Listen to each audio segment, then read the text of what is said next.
Several years ago, somebody who I thought was a friend of mine convinced me that I needed to run for the Virginia House of Delegates. Listen to part of a speech he gave on the House floor there. It's now been seen by over 14 million people on Facebook.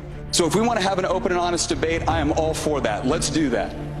But it does start with a certain degree of mutual respect. It has to be preserved. It has to be fought for. Someone has to make the argument for it because truth demands an advocate.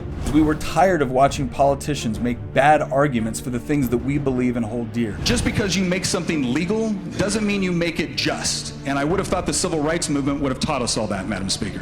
Things like individual liberty, private property rights, and personal responsibility. Because last time I checked, I don't have much of a recollection of American workers in this country running down to the south of Florida, making makeshift rafts and desperately trying to get to the socialist utopia of Cuba. I can't tell you how many people I know that are just tired of hearing this litany of arguments coming from the left, coming from pop culture, denigrating conservatives and what it is that we believe.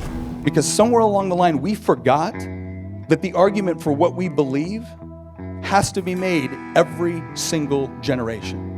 We are at a crossroads in our country right now where we're going to either decide that we still believe in freedom and the American experiment, or we're going to go down this path of greater government control and interference into our lives. The purpose of this podcast is to equip you with the arguments to be able to defend freedom. I'm Delegate Nick Freitas, and this is Making the Argument. Subscribe to Making the Argument on Apple Podcasts, Spotify, or wherever you get your podcasts, and leave us a 5-star review.